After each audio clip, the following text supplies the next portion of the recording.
Welcome, guys, Check to his We rap. Don't Know Ball. Yes, check his rap 'em. We are back with NFC and NFL predictions for the season. Training camp has started, preseason's right around the corner, and we are back. And now we have Kieran Sports, our football analyst, our football guy here on us. Thank you for coming on. I really do appreciate that.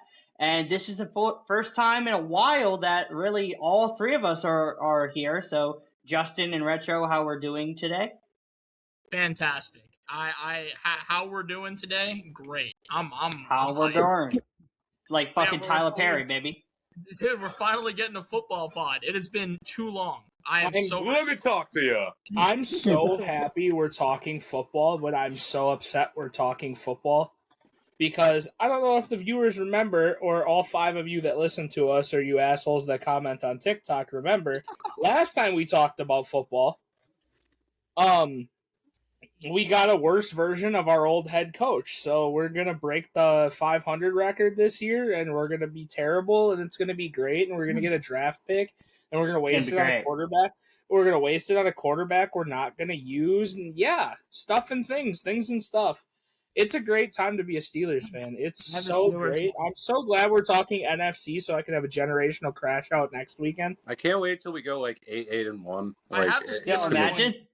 I will let you know. I think they're going to go 9-8 again. I'm at a point where I hope it's like the bad Steelers team of old where we go like 9-2 to start the year and then finish like 9-8. Like it'd just be so poetic. Like that one Steelers year where you guys were like 11-0 and then we beat you and then like dead ass. I generally think 2024 was way worse. Like, dude, we were 10-3. Like 3 games on the Ravens and we blew that division. It was terrible. I just want to say we beat the Bengals if Juju doesn't dance on the logo. That's a fair point. For the people who do visually like watch us on YouTube, finally got branded. I don't have that fuck ass Dodgers cup no more, so Seattle all the way. We're rebranding soon. In other words, Jules is protecting his sports fan membership card by ditching the Dodgers cup after the robbery that is a Tarek Struble trade because the Dodgers are in baseball.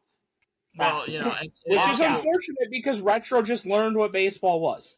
And I'm really the Dodgers are basically dictators of like the entire sport. We're So rebranding the podcast to the 4 offensive. I didn't know Shohei became Stalin overnight. It's crazy. Like literally. moved.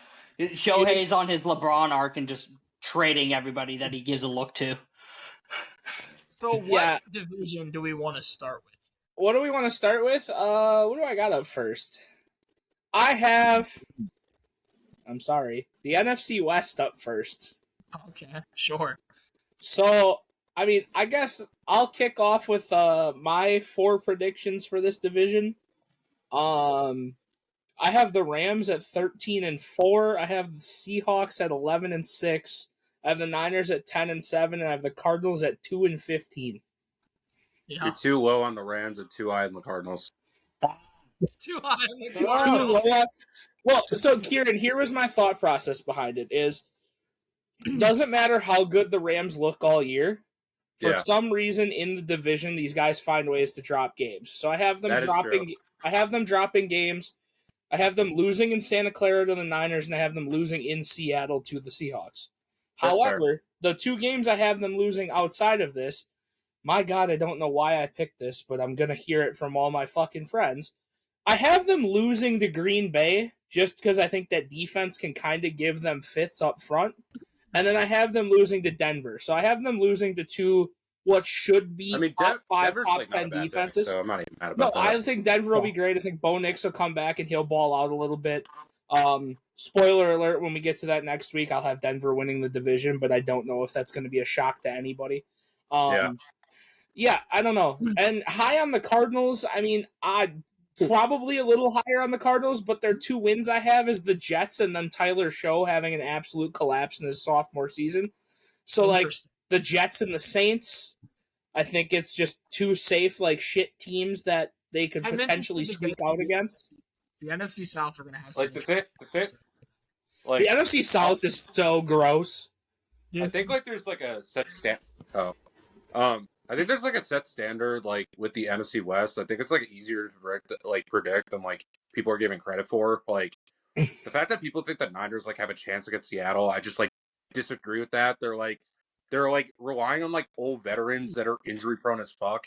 Not to mention like they're also gonna be missing like George Kittle for like who knows how long. And like when he's like on the field, the run game is one of the best in the league. When he's off the field, they're one of the worst in the league. Correct. So like the run game is gonna be worse, and also they're relying on old veterans, and like I have faith in Shanahan that like this team will get like 9 wins, but like it's really because of Shanahan because he's that good of an offensive mind, and like I think he proved last year that like even when like not the ideal situation, like he could still have like a stable offense. It's just like when it comes to the teams in the NFC, they're just lacking behind. And they're like carried by coaching here's again. my whole thing with it. So like the way I have it, like I said, I have the Rams losing to Denver, Green Bay, and then their away games in San Francisco and Seattle.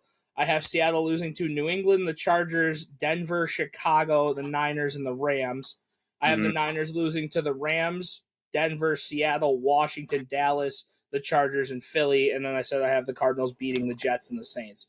So in reality, I think all the division games are going to be favored by home field advantage for a majority of this division. And I think that's what we've seen. Probably 85% of the games that we've seen in the last 5 years, the home team takes. Yeah. So it's just, like I said, this is probably the division, in my opinion, that is the most home dominated.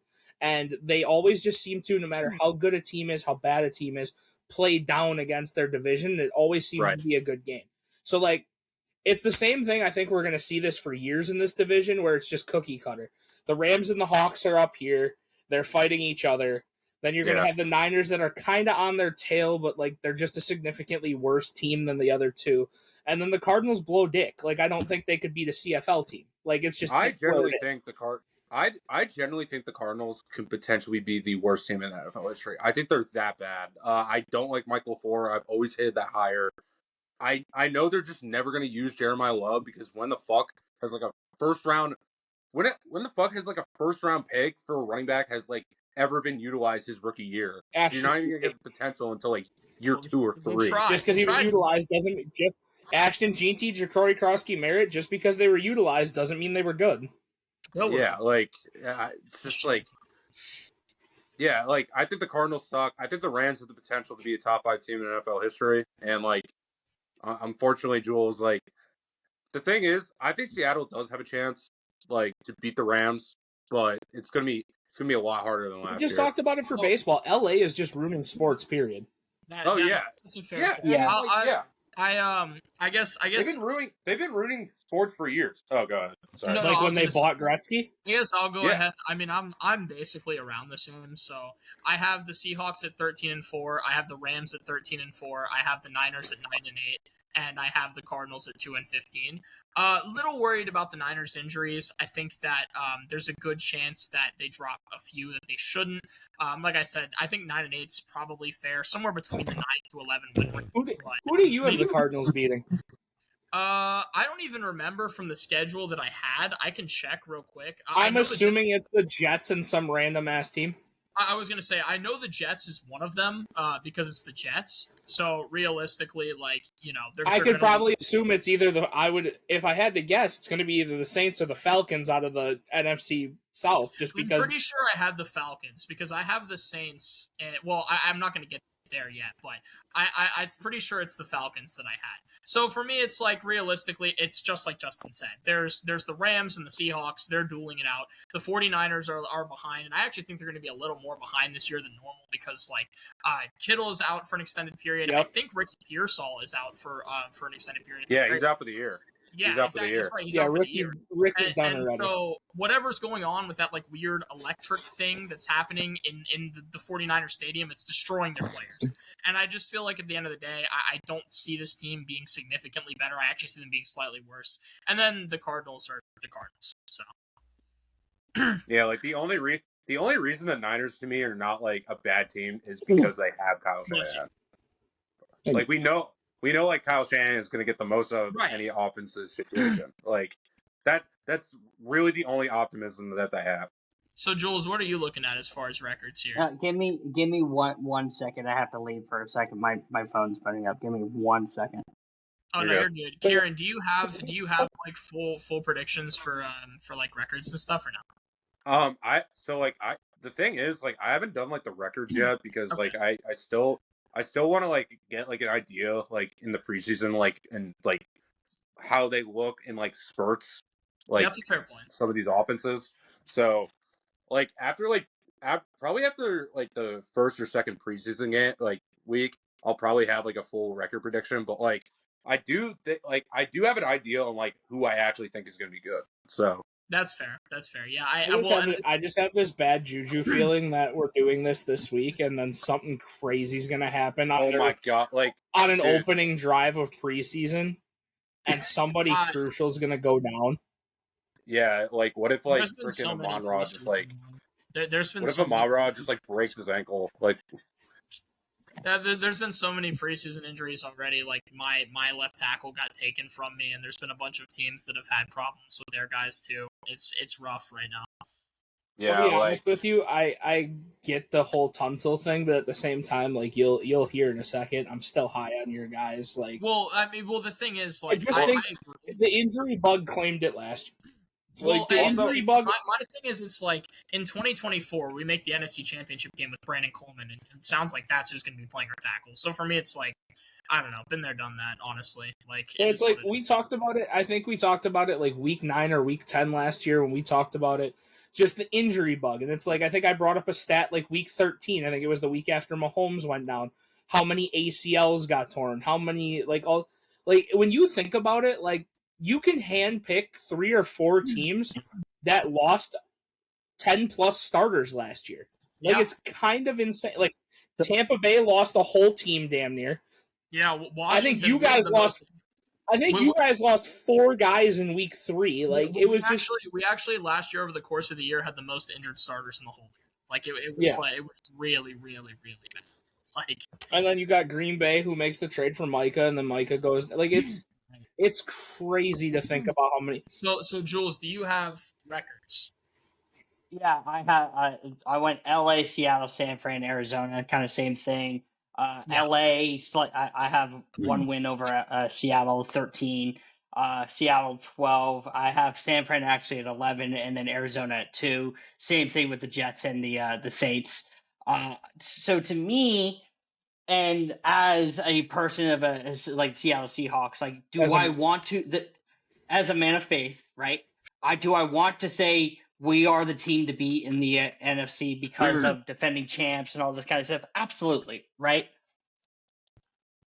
Why? How much help does fucking Matt Stafford need? Like, because let's talk about it. The fact that they lost by 2 points in that NFC Championship game, and then immediately, okay, cool, let's get Myles Garrett. And now Aaron Donald is fucking working out with the team. How much help does this team need? Like, this is a certified super team. So I'm going to say this, right? They are the team to beat in the NFC, even though if we're the champions, that's fine. But and I'm going to say this I'm going to look right in the camera when I say this. If they lose in the first round in the playoffs, you're not going to hear Rams fans hide because I did the same shit with the expectations on here last year about the Rams, and I made my prediction that Seattle was going to win the division and win the fucking Super Bowl. I ended up being right. So now that it's so evidently in their favor and they choke this, that expectation for you Rams fans is going to be piss poor. And shout out to Kieran with this as well. Me and him are going to slander Matt Stafford to the day he Matt dies. Stafford's not going to hear the end of it, bro. You can tag me onto that. He will be. I said this before. Yeah, I said this before, right? If this Rams team doesn't make the Super Bowl, it is easily one of the most disappointing seasons ever. Yeah, the problem with having a super team is that it is a double-edged sword as a quarterback. Because the good news is, if you make the Super Bowl, win the Super Bowl, cool. Your legacy's fine, you won a ring, fantastic, and people are going to overrate you because you did that. But then, if you don't make a Super Bowl with a super team, that is a huge stain. And I use this as my example all the time, and I know in our group chats we've talked about this for people who are listening. If you guys remember, 2012 Philadelphia Eagles were so-called the dream team when they got Nandi. They had Vince, they had Mike, they had Shady, they had an all-time, like a great offensive line, good defensive line, everything there. They went 4-12. So if this Rams team somehow implodes with this amount of talent, you're not hearing the end of it. I don't care. I don't care. The expectation is the Super Bowl. The expectation is that. Yeah, like, and also this is probably the Rams' last chance because, like, I don't know how much Stafford's body's gonna hold after the season. Like, he's been being pretty bad, like, at the course of the end of the seasons, like, mostly, and like Devontae's like 34 years old. That, like, he's pretty old, and I mean, like, Myles Garrett, like, how many chances is he actually gonna have to win a ring? Like, go ahead. You know what? Even if Stafford can't go, I know this veteran that just gets traded around, and every time he shows up, he just does his job. You know, Joe Burrow's back. I mean, since he doesn't really need Joe Oh Flacco, my God. so, like, Joe Flacco could just come in. Because this man I don't understand what it is about Joe Flacco, because I fucking hate Joe Flacco. Every system that he goes into, he somehow finds a way to make something work. Well, so the only reason why I'll push back on that is because the Rams arrogantly drafted Ty Simpson. Who needs Joe Flacco? They got Ty Simpson. Yeah, they did. They got their guy. Hey, That is not their guy, because I'll tell you right now, McVay would rather go suit up at quarterback himself than play Ty Simpson. He would. Exactly. And especially in a playoff game. Oh my goodness gracious. Absolutely. So if the expectation is Super Bowl and if the expectation is, okay, if Matt Stafford, older, gets hurt or whatever, hey, you got your guy, Sean McVay. You got somebody to go and get Matt Stafford. So the expectation to me is still going to be the same. If Stafford can't go, do you think McVay would just resign, just up and leave? Dude, that was such an arrogant pick. That was so arrogant. That was so stupid. McVay, like, for the last couple of years, has, like, been rumored to retire multiple times. Like, yeah, multiple times. I remember in 2022. I'm out. Sorry. No, I was just gonna say after they drafted Ty Simpson, if I was McVay, I would have been like, see ya. I'll catch y'all on the flip side. I'm out of here. Well, like I was gonna say, like, the thing is, like, Sean McVay has, like, this weird complex. Like, every time his team is bad, he wants to retire. I remember in 2022 when they were so bad, he was like, I might not have it anymore. And, like, I feel like if they disappoint again, he just might be like, yeah, I'm stepping down. Stafford is probably going to retire. Because, like, I'm going to be honest, I think the only way they don't win the ring if Stafford, like, regresses heavily. Like, well, no, I mean, there was that one, like, player that played in the Super Bowl a long time ago. I forgot when, or he was supposed to, and he was the starter, and, like, the nerves got to him, so he literally, like, fled to South America and, like, tried to, like, change his identity. I don't know, maybe if McVay loses the Super Bowl, maybe he just flees. Maybe we never see him. Maybe he just leaves with the Penguins and shit. Yeah, like, why not? Literally. But yeah, literally. Like I said, I started with this division just because I felt like we'd all be very relatively on the same page to ease back into football. The next three, there is lots of conversation. However, let's get controversial, gentlemen. Where are we starting here? The NFC North. Okay. All right. So, talk about it.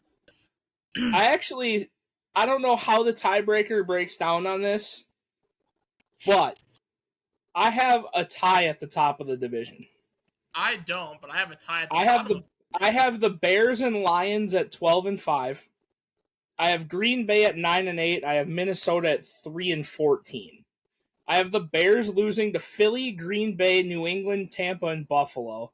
I have Detroit losing to Buffalo, New England, the Bears twice, and Green Bay. Did I hear the Vikings at 3 wins? Wow. Interesting. Retro, you're like, you have the Vikings at 3 wins? Yeah. I have the Vikings beating Miami, Atlanta, and the Jets. So then we need some like comparative analysis here. So this is what I have. I also have the Lions at 12-5. In second place, I have the Packers at 10-7. And tying for the bottom of the division, I have the Bears and Vikings at 9-8. I think both of them go 9-8. I think that something that is very important to understand is this Vikings team is going to be like 10 levels above where they were with 9 at the helm, and that team had a winning record last year. I just feel like I also think they're going to stay the same record, to be clear, but I think that the caliber of team will be better. Their schedule is just very difficult. Like, if I was a Vikings fan, I'd be very happy with the Kyler switch. I think they will have a winning record. And the thing is, I could see them winning more than 9, but looking at schedules, I think they're going to win 9. I think the Bears are going to regress to 9 wins. The regression to me is almost inevitable. Like, if I'm looking at a team that has that screams regression, it's the quarterback was the 3rd lowest completion percentage in the league and the most bad throws, combined with having the most fourth quarter comebacks, I think, in the whole league last year, combined with having a defense that forces the most turnovers, because that's not going to happen again, combined with absurd 4th down efficiency. None of these things typically carry year over year. It basically never happens. I see a regression in the Bears' future. I'm seeing it. I don't know. I don't know. Again, I'll go back to it, and I talked about it last year, and from everything I've seen on development-wise, guys I'm looking at, there are 2 tight ends who could start on any team outside of probably 3. They have Kyle Monangai, who was unbelievable last year. He was. And now that he knows the system a little bit more and he's going to be more comfortable in it, I see him having a legitimate breakout year. Like, just going crazy. Their receiving core is still young and fresh. It's basically the same receiving core. And, the defense is still that good. Caleb has looked significantly better from what I've seen. He's worked on timing, technique, everything to get more comfortable in the pocket. He just has to deliver the ball correctly. So, yes, obviously, again, big question marks on Caleb, but there were big question marks on him last year. But he won games last year. And you could say, yes, Caleb lost games last year, but Caleb won games last year. Well, okay, yeah, nobody else in this division, outside of you guys banking on the Kyler thing, Mr. 6th in the MVP, retro fucking whatever. I said top 10. Yeah, whatever. Anyway, nobody else has done anything to really get better. Well, but the thing is, the Packers lost half their defense. But honestly, when and Micah kept Parsons, the worst parts of it. I think that when Micah Parsons is healthy, that defense is going to be good regardless. My thing is this: if you're the Bears, you have 6 in-division games against 3 teams that I think are all competent. So you have that. You've also got a game against the Eagles. You've also got a game against New England. You also have a game at Seattle. There is a lot of you have a game at Buffalo. There's a lot of games on that schedule where I'm like, do I see you going into Buffalo and beating Josh Allen? Do I see you going into Seattle and beating Seattle? I don't know. Do I even see you beating New England? Maybe. It's possible. I have them losing to Philly, Green Bay in Green Bay, New England, Tampa, and Buffalo. Yeah, see, the thing is, I think they lose to Seattle. I think they go to Seattle. I think Seattle beats them. That's something where I think that's going to be a lot better of a game than people think, and I think that one's going to be close. Well, and my thing is, I think the NFC South is going to be a lot better than people think, and I think you're going to see some close games over there. I'm looking at teams like the Panthers, who just took the Rams, who we were just talking about how much help does Matthew Stafford need, in the playoffs, and took them to the dying seconds of that game in order for the Rams to win. So, I don't know, I'm looking at this NFC South, and I'm like, they're going to be feisty, and you got to deal with that too. So, I don't know. That's all. The thing is, with the Bears schedule, it feels like I'm looking at a lot of possibilities, and I don't like possibilities in terms of analysis, especially when you had a season last year that was blessed by God. I don't know if you have that kind of season twice in a row. That's a weird way to say Ben Johnson, but hey. Well, I don't know, Jules. Where are you at here? Kieran, go first. Okay. Yeah. Okay, so the first team I have in the division winning the division is the Lions, and I feel like the Lions got kind of unlucky last year with their schedule. This team is still really talented. They were top 3 scoring offense last year, and they pretty much kept the same squad, except their guard play, which worries me. And David Montgomery too. I was gonna say, losing your safety blanket as a running back tandem is a pretty sad thing too. But I mean, I don't know. He swapped him out for Pacheco. Yeah. I was pretty pissed when they traded Monty, but I felt like they had to get rid of Monty because Monty's getting to that age where running backs start to like decline. He's going to start doing the DeAndre Swift thing when you only show up once every 6 games. Yeah, basically, pretty much. But yeah, I got the Lions first. It's just like Jared Goff is going to lead us like a really good passing offense, regardless of what you think of them. With Amar-Ra St. Brown and J-Mo, I think their defense should be like slightly better than last year. Yeah, like, and their schedule is like way easier too, like compared to last year. Having Aiden get a season under his belt, like I guess a rehab year, you could almost call it. Having him back to full like playing strength is going to be another big factor for that team. Yes. And then after that, I don't really know. I really don't know. I think Minnesota is like slightly underrated in this division. I think the perception on Kyler is like at an all-time low, rightfully so. Like Kyler has been injured a lot. He hasn't reached that 2021 season. But I think like this is also the best situation that Kyler has had in his career. He's gonna have arguably the best receiver of the last 5 years on his team, along with like Jordan Addison and TJ Hawkinson. I'm not saying he's gonna reach 2021 Kyler again, but like if Kevin O'Connell is like the quote unquote QB whisperer, and he can like get like great games out of Nick Mullins, like freaking Max Brosmer out of all fucking people. Like, I'm not saying that Kyler is going to be amazing. I think he could be good. And like, as for the Bears, like, I've already had my stance on the Bears. I think the Bears are the biggest contention to regress out of all the NFC teams this year. I think they got super lucky with their defense and their offensive situations because, like, I just feel like if Caleb's not going to show up for the first 3 quarters and his defense, like, if his defense is not getting takeaways, like, that just doesn't seem like a long-term sustainable success. Like, and the quarterback that leads in game-winning drives since 2020 has missed the playoffs the previous year. Patrick Mahomes led it in 2024, missed the playoffs. Kirk Cousins did it in 2022, missed the playoffs. Tannehill did it in 2020 or 2021, missed the playoffs in 2022. It happens all the time. Like, it happens all the time. And I just think, like, the Bears are, like, I just don't know, man. Like, and they also lost both of their safeties. They lost Byard and Jaquan Brisker, too. And I don't know. I probably have them third. I have the Packers because, like, I have the Packers second because, like, I don't know. I'm higher on Jordan Love than most people. So I think he's a really good quarterback. So, yeah, I would go. Really good is a stretch. I mean, like, I think he's top 10 The guy's a Toyota-thon merchant and still couldn't deliver last year. Somewhere between 11 and 15. 15? No, somewhere between 11 and 15. You can take your pick anywhere between those 4, and I'm okay. I mean, I got him at 9, so. That's crazy. 9? Yeah. What has he done to deserve that, is my question. What do you mean deserve? Like, well, he's gotten better every single year, and when he was healthy last year, he's played like a borderline top 5 quarterback. I disagree. He was inconsistent at times last year and inconsistent most of his career. His playoff performances have been. He only looked good last year because Tucker Kraft looked fucking phenomenal and bailed his ass out, and then Tucker Kraft disappeared, and so did Jordan Love. And that, okay. This is good. You want to talk about drops with Caleb Williams, but what about Jordan Love? Like, what about Jordan Love? No, I'm saying like his receivers have led the league in drops multiple years as well. Sure, which is fine. And Jordan Love is way more accurate than Caleb Williams.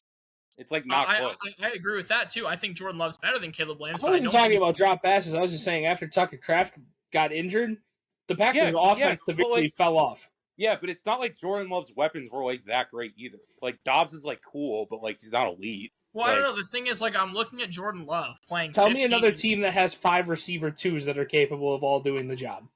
Well, no, but this is my problem. I see Yeah, Jordan but, like, play 15 games. The guy has 3,300 yards and 23 touchdowns, which is just okay. It's all right.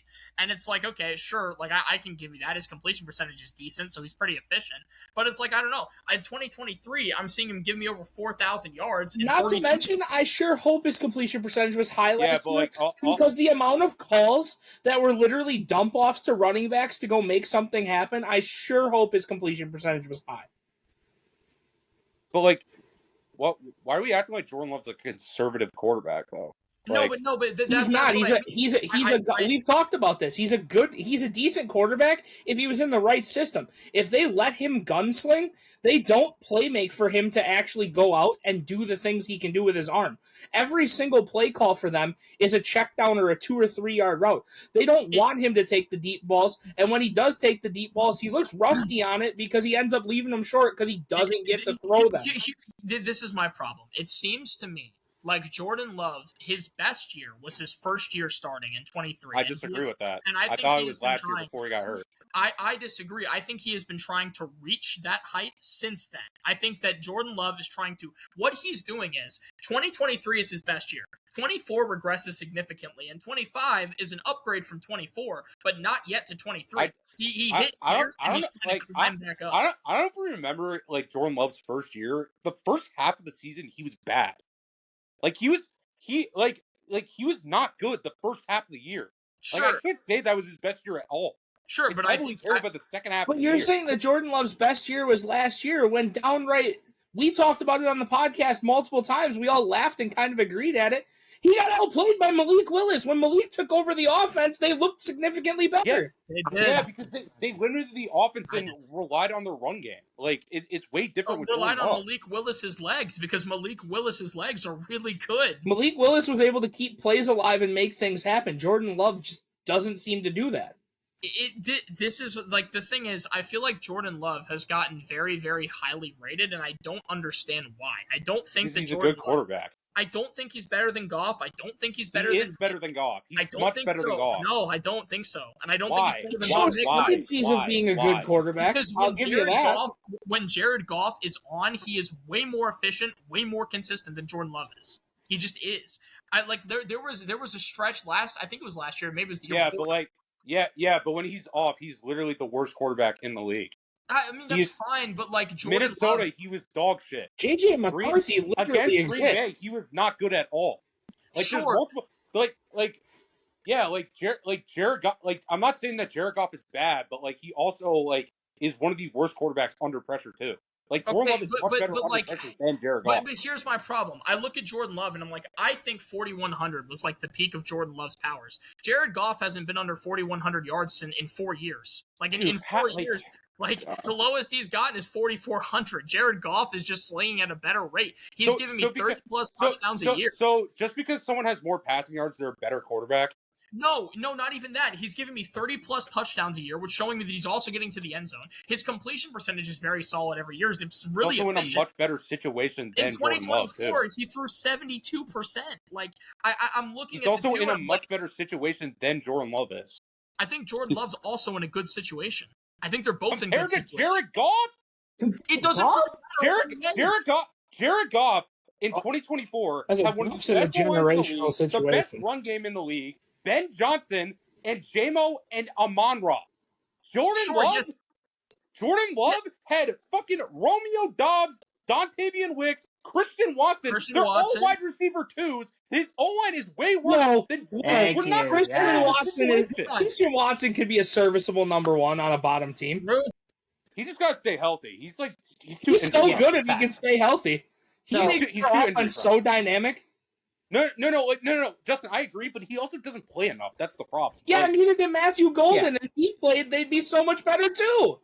Yeah, agree. Like, we're not comparing situations with Jordan Love and Jared Goff. No, I'm not either, because you can just stop. You don't even got to name his offensive weapons. Goff's line is significantly better to begin with.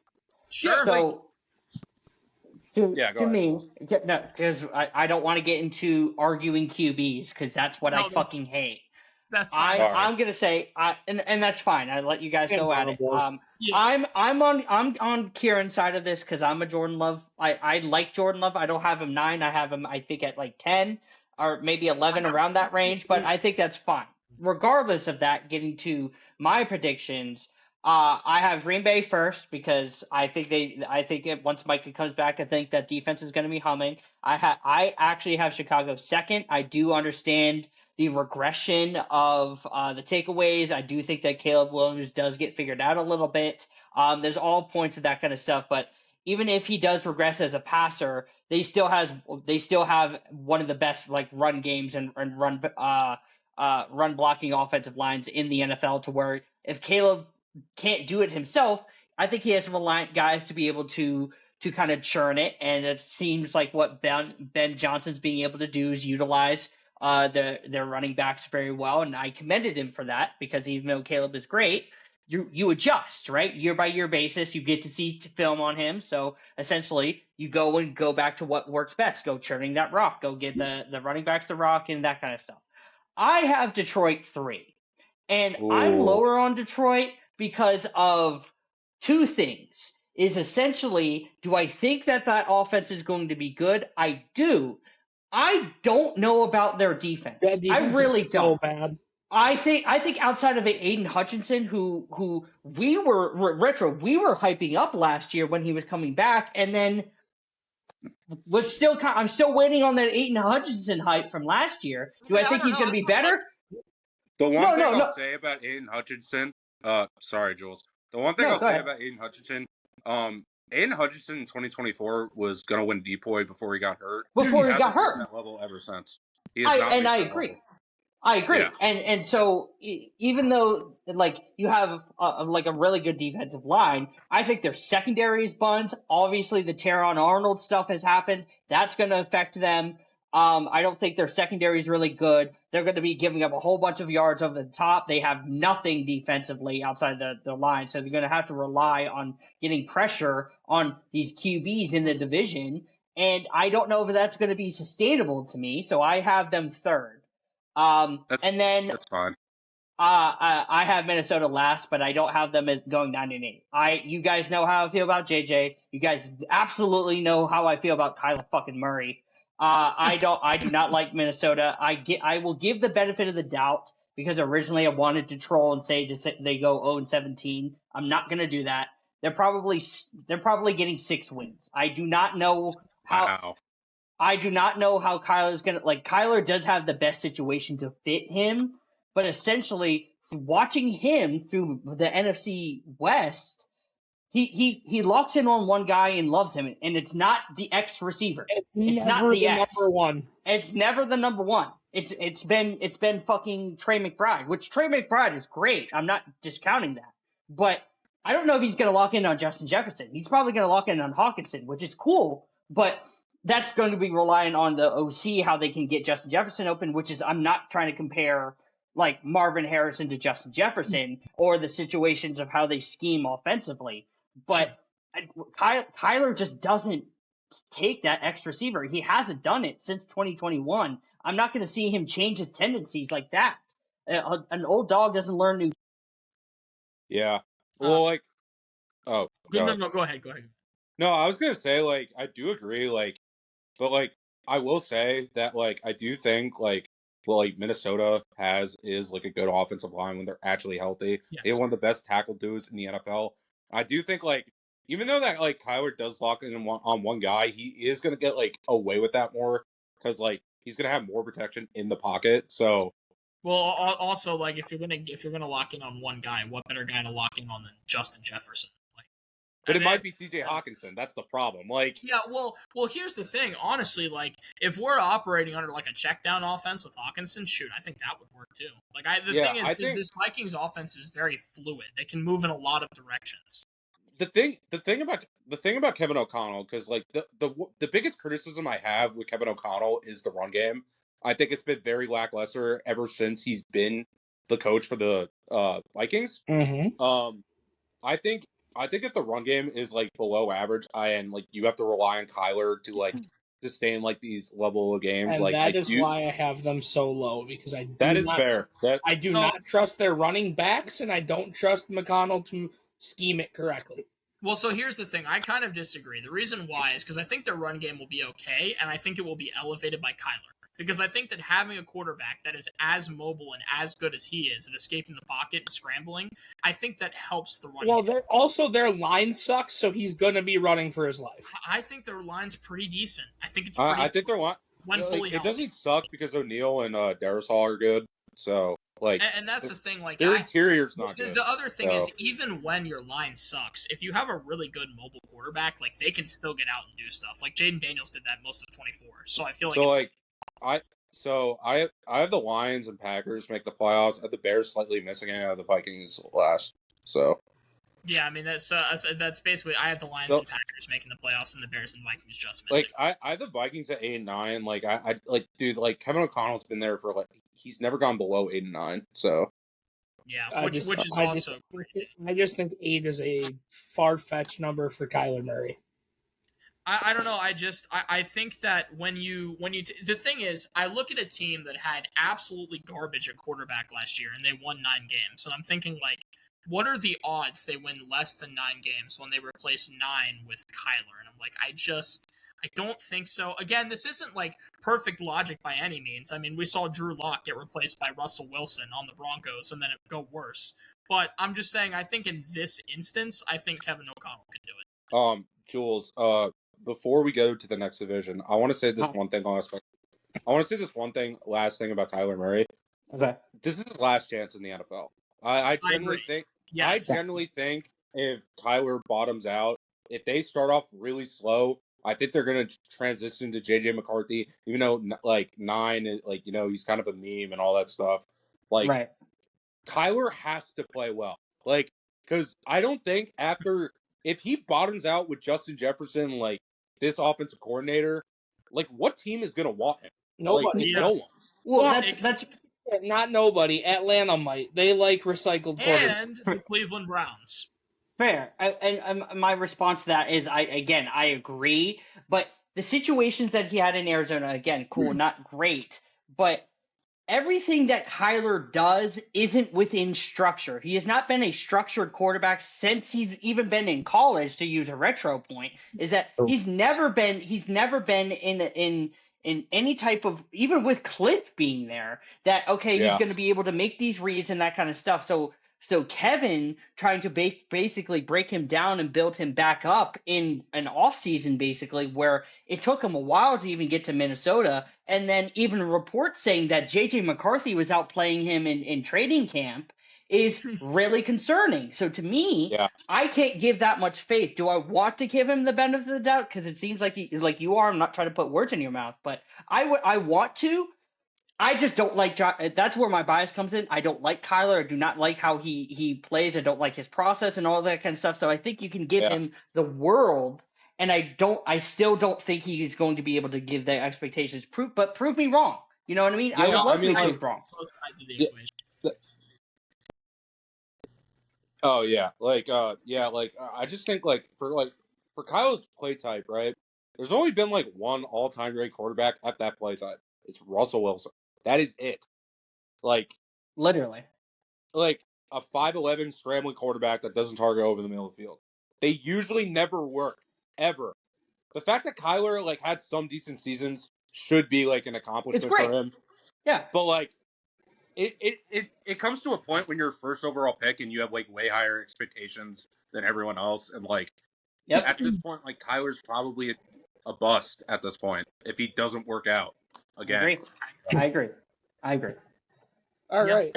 That's all I wanted to say. So now there are 2 choices. You can either go to the other more controversial one, or you can go to the other one. Got it. So moving on to the retro suckfest fucking portion of the podcast. There we go. The NFC East. Now I'm just going to quickly rattle this off. I have this being probably the most contentive division in all of football this year. I have Washington at 14-3. I have Dallas at 11-6. I have Philly at 11-6, and I have the Giants at 4-13. My man. Now quickly before everyone goes crazy, I have the Commanders losing to Dallas, Seattle, and the Rams. I have the Cowboys losing to Baltimore, Houston, Philly, Seattle, the Rams, and Washington. I have the Eagles losing to Washington twice, the Rams dropping 1 to the Giants just like they did last year, Dallas, and Seattle. And then I have New York beating Arizona, Houston, Cleveland, and Philly. I love you, Justin. Here's the thing, before you get your jollies off. This is not because of Jaden Daniels. Oh, okay. This is because if this team is healthy, and this team can actually stay healthy and produce, I believe they have one of the best constructed rosters in football. Not a top 3 roster in football, but they have a very good constructive team that also doesn't quit. He's right. That is my thing behind it. These guys are not superstar players. They're just grinders. So when they go out and do their job, I do believe that Jaden Daniels is a good quarterback. I don't believe he is great yet. He proved in his rookie year that he has potential to be great. He couldn't stay healthy last year. When he was healthy, he played well. I wouldn't put him in the great category there. But they were plagued with so many injuries. Their backups were able to run the offense well, just not win games. So even in that scheme, showing that a practice squad can play well in a system, when they have their full team outside of, unfortunately, Laramie Tunsil, they should be fine this year. I think the Eagles regress hard. I think Dallas has 2 top 10 receivers on their team, so they're going to go crazy. Dak, I'm sick of the underrating that is. I'm not going to be the Cowboys fan that says it's our year. But, if they were going to make noise in the division, this is their year to make noise in the division. Not go win a Super Bowl, but make noise in the division. The Eagles are going to regress because Jalen isn't a great quarterback. He just knows how to win. And losing AJ is going to be a bigger hit than a lot of people want to admit. Yeah, that's really awesome, and I appreciate that.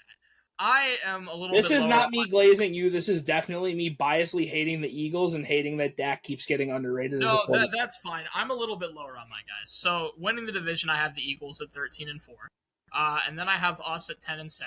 I have the Cowboys at 9-8, and I have the Giants at 8-9. So basically, this is where I'm at. Kieran, be careful. You might try to eat your screen. As far as the Eagles, Eagles are very, very good. There's just no question about that. They are a very, very good roster. I think Jalen Hurts is actually going to play his ass off this year because I think he knows that if he doesn't, it's going to be wraps. The Eagles will move on and quick if Jalen Hurts does not prove he can still compete, and I think he will. And I also think Devontae has a breakout year because obviously he kind of has to.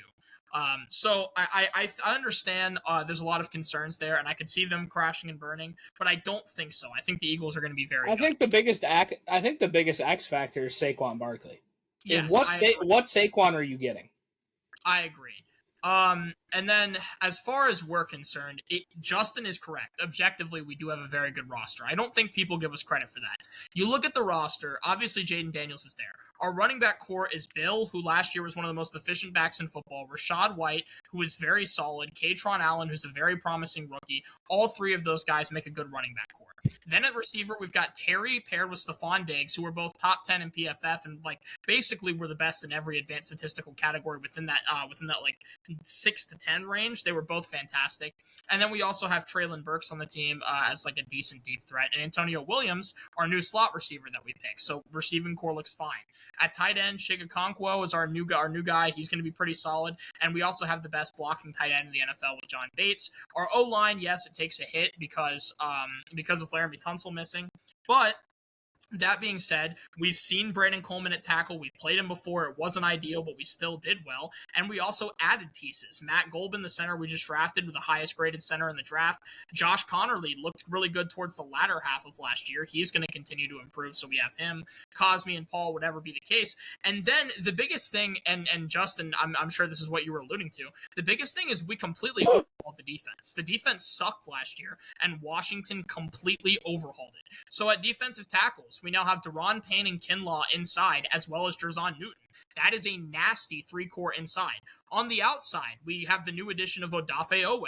So we have him as our primary edge rusher, but we also have Clavon Chase on it as an edge rusher, and Dorrance Armstrong, who was top 5 in sacks before he goes down with an injury last year. We still have Frankie Louvu in our linebacking core. We now have Sonny Styles, a new linebacker to replace Bobby Wagner, who's an excellent prospect. We combine that with Leo Chenal from the Chiefs, who we just picked up. He's another great linebacker, one of the highest graded linebackers in the league the past 5 years. Trey Amos was a lockdown corner before his injuries, so we get him back. Mikey has always been a decent slot corner, and we have Amik Robinson as our cornerback too now that we picked up because we really, really needed one. And then in terms of our safeties, we've got Nick Cross, who was a new pickup. He's going to be solid. We've got Will Harris, who was solid last year. The team all around is very solid. The roster is very well constructed. You can say what you want about there's not enough superstars, but it's like Justin said, if you have a team of guys that really, really want it and a team of guys that are all decent across the board, you can make a lot of things work. That's what happened in 24 with a way worse team than this. And then outside of that, I have the Cowboys at 9-8. I think that while they will be solid, I think that I have a lot of questions. Those questions being, what is your secondary? Am I supposed to rely on Deron Bland to cover a receiver? Is that what I'm relying on? Am I relying on Jalen Thompson and Malik Hooker as my two safeties? They are going to get burnt over the top so many times. It is going to be played on every highlight reel from here to Timbuktu. I get they have a decent defensive line. I understand that. It's actually really solid. They've got really good D-line. I don't even mind the linebacking core. The corner and safety problem there has not been fixed. That is something I cannot trust. Also, is George Pickens going to be as good as he was last year? Maybe, but I don't know, because CeeDee Lamb is going to come back into that fold and want more touches, and that's going to be something that is going to be a problem for Dallas, I think. I think that when you have receivers fighting it out like that, especially a guy like George Pickens who demands targets, I think that's going to be something that might be an issue, but really it's the defense. And then in last, I have the Giants, but I have them going 8-9. I think they make significant improvements from last year. I just think that, unfortunately, I don't think they're good enough to compete in this division to the level of the other three. So that's why I have the Giants where I do. So, yeah, mine's Eagles, Washington, Dallas, New York. Does anybody know if Retro took a breath the whole time there? It was rehearsed. I don't know, bro. Kieran, he threw so much at the wall there, it wasn't even funny. I'm always ready, bro, to talk especially about this division. Kieran, what you think? I like how optimistic you guys are on the Commanders. I really like that. With that being said, I have the Eagles first. I know Jalen Hurts is I'm not high on Jalen Hurts at all, but I do think with the offensive line being more healthy this year, I do think it won't be to the extent of 2024, but I think it will still be a top 10 unit. I don't know. And then as for the defense, I don't think the defense really changes that much. They still have Vic Fangio, and they still have Zach Bond. They still have Jordan Davis. They have Cooper DeJean, Quinyon Mitchell. Jalen. The one thing that Jalen Carter as well. Jalen Carter too. Yeah, that's the thing though. The one thing I'm critical about Eagles is that Jalen Carter was objectively bad that last year. Yeah, he was. But I think it was I think it stems back to that first game where he spits on Dak. I actually think that destroyed, because he gets suspended, and I think it destroyed his mental. I think he was not the same from that. I just think I know people have questions about the Eagles because it's a first time coordinator and all that stuff, but if the bar is Kevin Patullo, and he's just average, I think this offense could be much better than it was last year. And I still think the defense could be a top 10 unit as well. Second, I got Dallas. Dallas to me has a Super Bowl caliber offense. They got two of the best wide receivers in the NFL on their team. Both are top 10 at their respective position, in my opinion. Yeah. The one thing that made me surprised about Dallas last year is that the run game was actually really good. They're Javonte Williams gave them that extra leap, so they didn't have to rely on Dak all the time. In certain situations. as for the defense, I do think it's like a work in progress. I think replacing I forget his name. What's his name? Not Matt Eberflus. Like who's the new coordinator? Oh, yeah, I can't remember either. Yeah, you lost. Like Matt Eberflus, like last year, like Dallas was like historically one of the worst passing like I defenses. have no idea what they were thinking with that hire. I do expect it to be better because I do think with the improved pass rush, it's not going to put as much pressure on the secondary. I think Dallas is going to be in the hunt for the playoffs, like compared to last year, where I'm going to be honest, I'm surprised they got 7 wins because of how bad their defense was. Shout out Dak. Yeah, I have Dallas at second, and then 3 and 4. I mean, I'm not high on either of these teams. I've said it multiple times. I think the Commanders like made a bunch of lateral moves that only Commanders fans would really like, in my opinion. So, I've said multiple times. I think Chason is not good. He's going to be asked to be a one-on-one edge rusher, and he's never been that in his life. So, good luck with that. I think Daron Payne is severely overrated. I just don't like this front seven at all. And not to mention like Laramie Tunsil being out. That is a big thing. And I'm looking at the edge rushers that the Commanders are going to face. Yeah. It's just it sucks because like in this division, I don't know what it is about it, but I want to back the Giants because I like Jackson Dart. I like Scattered. I like all their young offensive weapons. I thought Theo Johnson was a great addition with that team last year. He really picked. I like Theo Johnson. He really picked up at the end. And then obviously just that fucking defensive front four is so good. Obviously Dexter not being there is going to suck, whatever, but like Brian Burns and who's the younger kid they just drafted? Abdul Carter. Like, I want to back this team because they're a young, fun, and exciting team. They bring the what you want to watch to football. Like, obviously, they talk about it all the time. They're like, well, the New York locker room's just a big old frat house with Scat and Dart in there. And it's like, right, but like, where's this?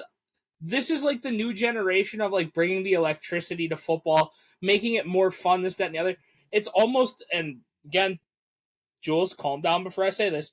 It's almost the way that people treated OKC. They're just out there trolling and having fun and like doing all these things because they're a bunch of young kids.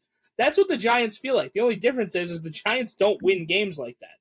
So like I want this team to be better because I think they have the talent. I just think that the head of the team sucks. I think that their coaching staff is terrible.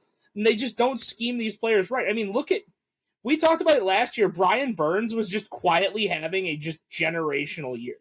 He was. I feel terrible for the Giants. I feel. Oh yeah, Kieran, you can go ahead. No. Yeah, like I was gonna finish. Like I have the Commanders 3 because I do think Sonny Styles is gonna be in the contention for defensive rookie of the year, and I'm gonna be honest. I do like their linebacking core. I like Leo Chanel. I think is underrated. He's a top 10 linebacker in my opinion. Sonny Styles, I think, can arguably be like a top 5 linebacker one day. It's just that the pass rush I'm like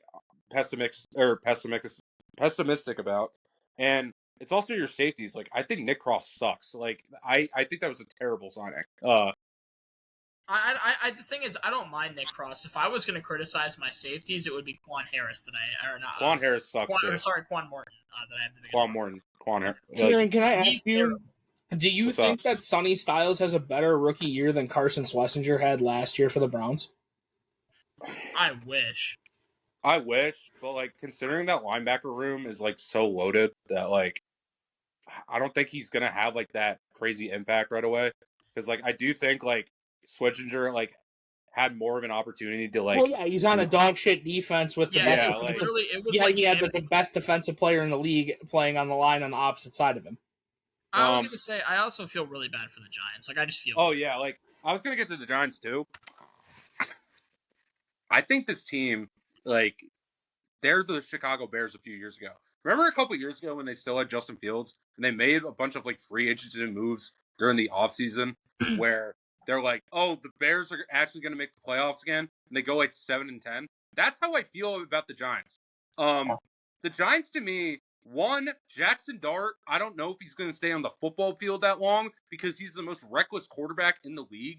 And I just think, like, the combination of adding Matt Nagy as the offensive coordinator, I think that was the worst offensive coordinator signing of the offseason. I think he is terrible. If Patrick Mahomes looks bad with Matt Nagy, what is Jackson Dart going to do? That's going to be terrible. The only difference is that Matt Nagy has Malik Neighbors and Cam Scatterville. Like, well, and you know what the saddest part about the Giants is?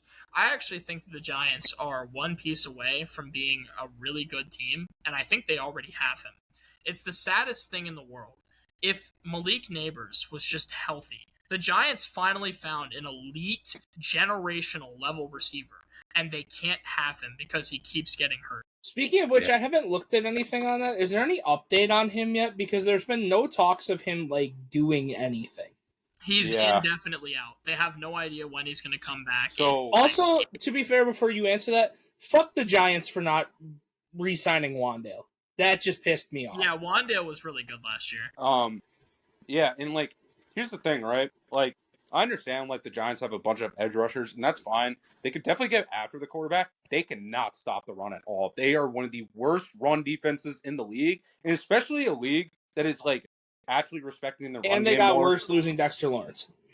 Yep. Yeah, like, dude, I'm looking at these teams. They're gonna face like Dallas, Los Angeles. They're gonna face Washington, freaking like Indianapolis, which was a really good run game. Seattle, solid. Like Detroit, but dude, they're gonna get fucking fried. And they're facing Philly twice. Like, dude, like Jacksonville too. Like, it's just not. It's not good. It's not good. Yeah, like I know.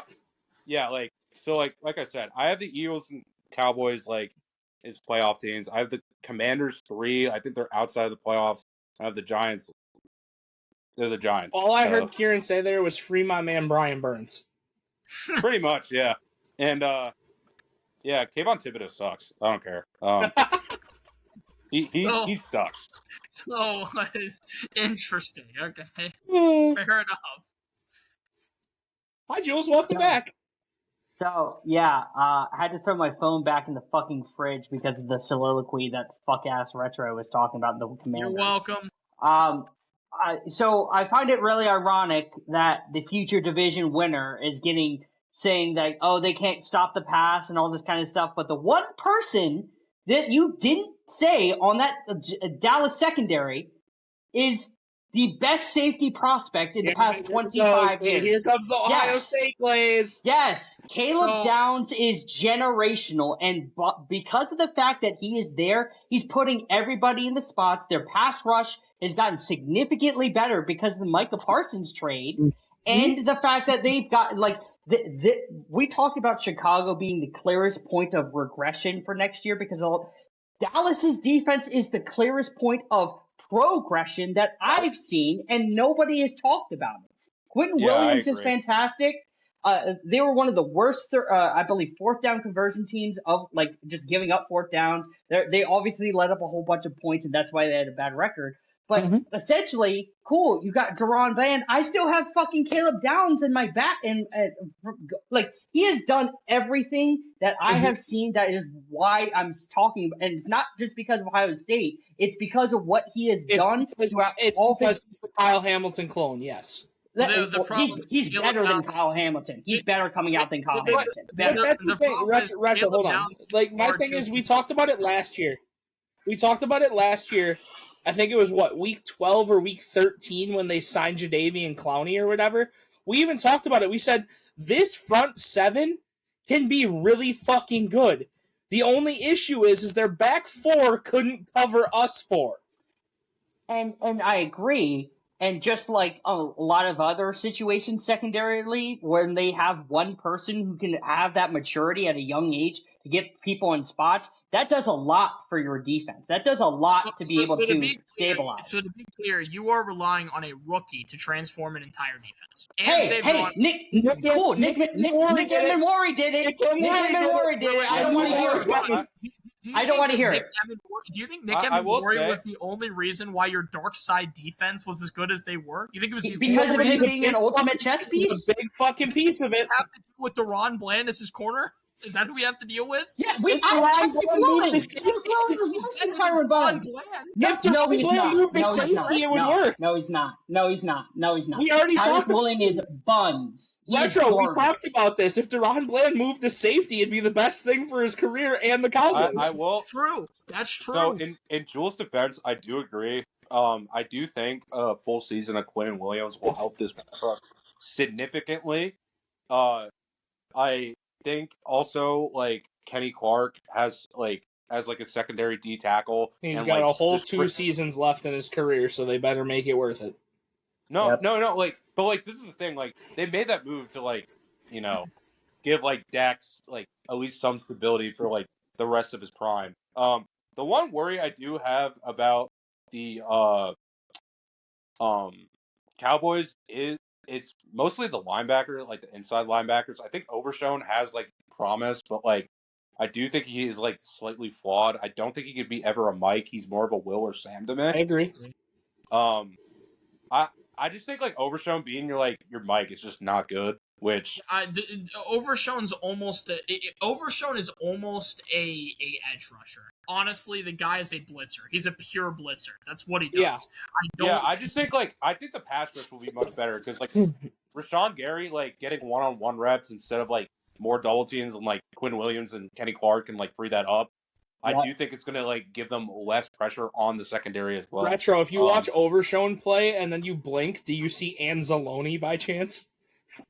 Low key, yeah. So, but I don't know. I was just gonna say real quick. I just don't see. I don't see the defensive transformation. I hope Caleb Downs has the greatest season of all time, but the corners let them down. That's what will happen. Because the problem is, Caleb Downs, as great as he is as a prospect, cannot cover the whole field at once. So when Terry's over here, Stephon Diggs is over here, Antonio Williams is in the middle. Why are you talking about your team like there aren't better receiving cores out there? No, but that's my point. If you can't guard that, what are you going to do when you have to play? And when your offensive line can't guard their defensive line, it doesn't matter. They can, and they did. Retro, this is the problem. They're gonna have more time to guard them because your O line is gonna be dog shit. No, literally. I mean, the thing is, people think that our O line is gonna be fine, even without Laremy Tunsil. Hold on. Here's the thing. I'll give Retro the benefit of the doubt because if the Seahawks can win with Anthony Bradford, I think that the Commanders will be okay. And Jules will. They don't have Mike McDonald. Yeah, they don't. Anthony Bradford. Jules, I've watched Jules crash out for 45 minutes on this podcast alone, and then go to a live and crash out for another 20 because of how bad Anthony Bradford is at football. Brandon Coleman's not near as bad as Bradford, and we have strengths around him. We'll be fine. No, you won't. You're not going to be able to guard what they can do because now you've literally multiplied Michael Parsons to now 4 people instead of just having to get 3 people on one. So there's going to be opportunities one-on-one throughout that whole offensive line. I don't understand this Dallas downscale. That's fine. Isn't it a good thing then that my quarterback is specifically known for having one of the fastest reaction times in the league and is a scrambler? It's a good thing. But here's the thing: we're going to be. This is why I said this is going to be the most contentious division because the top 3 teams are actually so close. On paper, maybe not, but when we've watched these teams play at full health, they are all good football teams. I agree. So it's going to be a dogfight of a division. I don't care what order you have the top 3 in, as long as you have the Giants last, that's how this division works. I agree. I agree. Cool. Yeah, and guess what? The Giants aren't last. They're 3rd. The Washington fucking Commanders are last. We're not moved on it. We're not fucking moved. I'm way more optimistic on that offensive situation than fucking the Commanders, dog. I don't care. How much of your argument is based on bias Retro overrating his players? I was going to say I also think getting rid of Cliff was really stupid. I think it was I agree. I thank God. I agree with Kieran. You did not watch. So here's the thing. As a Washington fan that had to go through the hell of watching Cliff in that last part of the year when he was spamming screenplays on second down, spamming bubble screens in 2024, I thank God we got rid of him. Jaden Daniels saved his career, and thankfully we were able to get him off the team. I have the rebuttal. You can be as mad as you want at Cliff, you would take him 10 out of 10 times over getting Ron back. Well, that's true, but that's a different question. See, goalpost moved live. How was that a goalpost move? That's a goalpost move. You were, mind you, two things. One, where's that Debo Samuel essay that you never fucking wrote? And then two, you were dick sucking Cliff. Wait, no. You were dick sucking Cliff Kingsbury last year at this time. We're dick sucking him. To be clear, I did write it, sent it to you, and presented it to Gumby. Firstly, secondly, as far as that was not an essay you copied and pasted. My team was injured 1,000 times. No, and I can actually read it out live if you want me to find it. Firstly, secondly, our offensive coordinator David Blow is way better than Cliff Kingsbury is. David Blow blows, bro. Literally. David Blow was literally like the Lions guy. Like, I'm cool with that. The Lion. Yes. All right. So. All right. So let me finish. Let's finish so we can move on. Week 6, that Retro, like, the Commanders start 2-4, and like Retro's like, well. Yeah. Well, hold on. I think we are going to start off badly. Yes, because our schedule's really hard early. So we're going to just 2-4 and then rattle off 10 straight. Sounds good to me. Literally, have you seen our schedule? Yes. You guys also aren't That's good. why you guys are going to be bums. Exactly. Thank you for proving my point. Because this is the same. No, hold on. This is the same guy that talks about strength of schedule all the fucking time. I was just about to say. Thank you. So absolutely, thank you for proving my point. Retro, thank you. You gotta stop with this because I'm sorry, and I'll take it back, but I'm not going to at the same time. Today I blasted you on a live because I called you the casual college fan who's a casual NFL fan. Because you are so worried about strength of schedule like it's a college football season, when in reality, after game 1 of the season, strength of schedule goes out the fucking window. It's a good thing I don't use strength of schedule as a metric then. I look at how good each team is. I'm sorry. Is that why you hated on the Patriots last year? What? How much did you criticize the Patriots for the last 8 months? Oh, no. Yeah, sure. So let's talk about it. What you're saying, SOS, is a college football statistic. I don't use that in the NFL. I go team by team. It's a very different metric than strength of schedule. What are you talking about? Literally, get up. SOS. Fucking cat, dog. So here's the difference. Retro, what does SOS mean? Sure, yeah, so I will explain. In college football, there is a metric called SOS that analyzes a bunch of teams in the preseason and then makes predictions based off that. Oftentimes in college football, SOS is true. In the NFL, you cannot do it in the preseason because it doesn't work.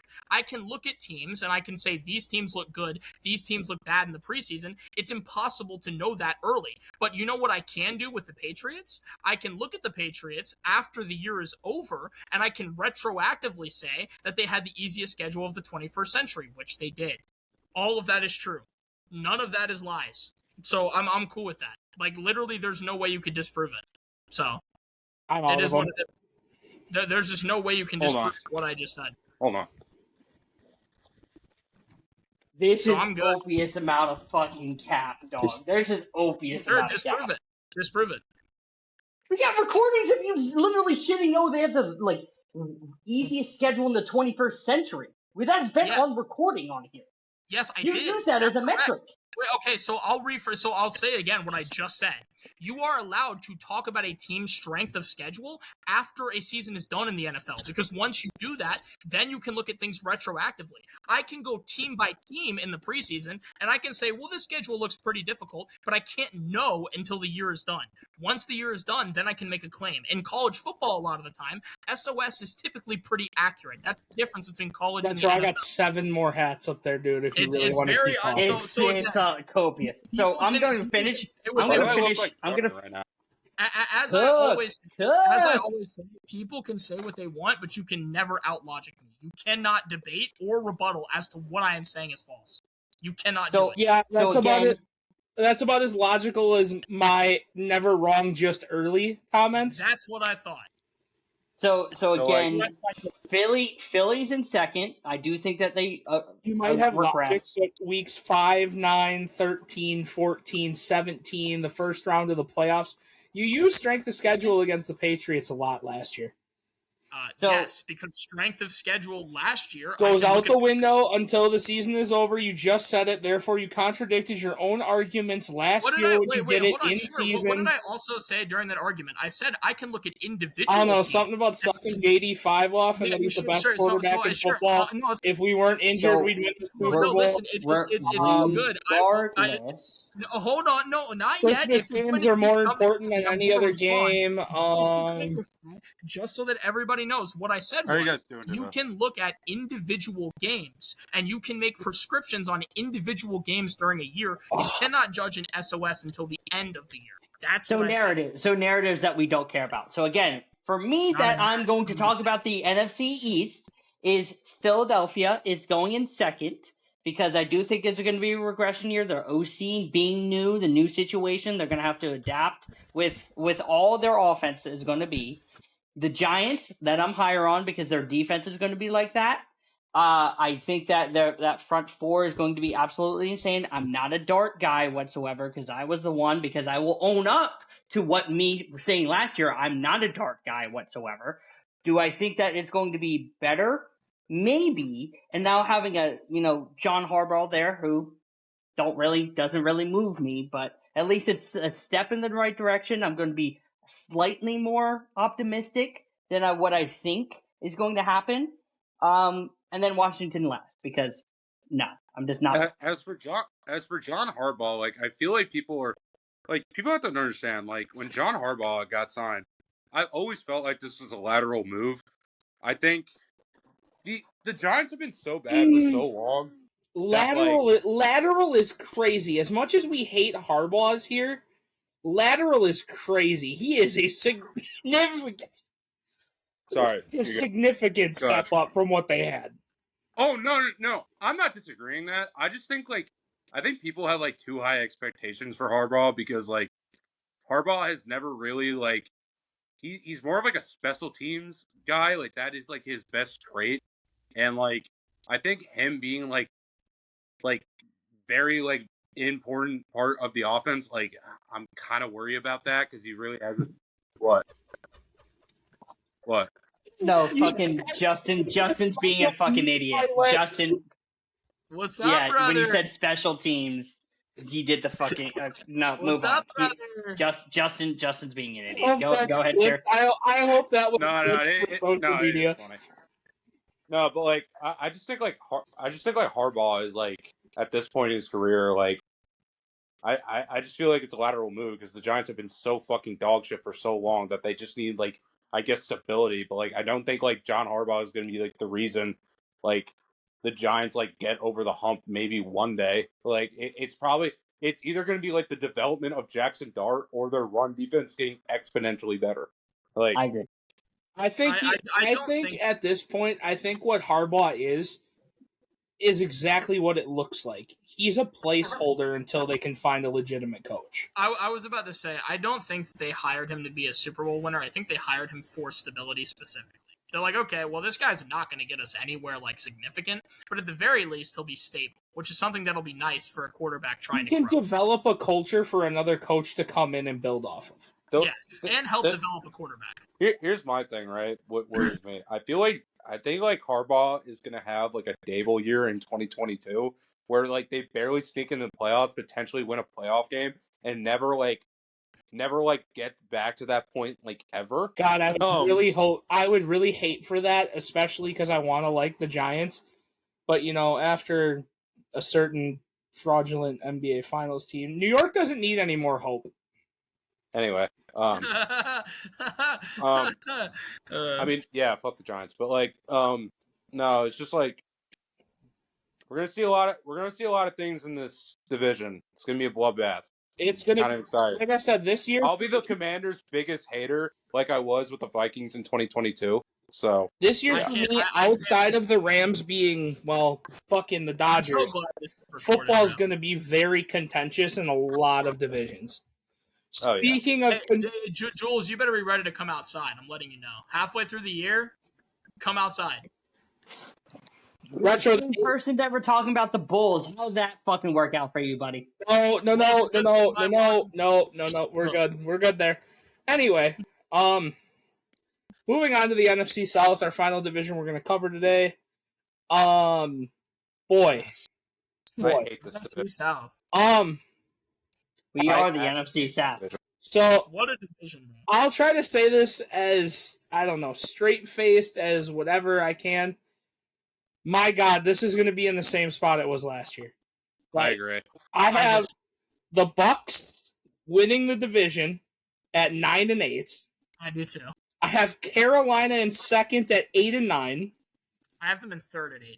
I have New Orleans at 6-11. I have them at 9-8.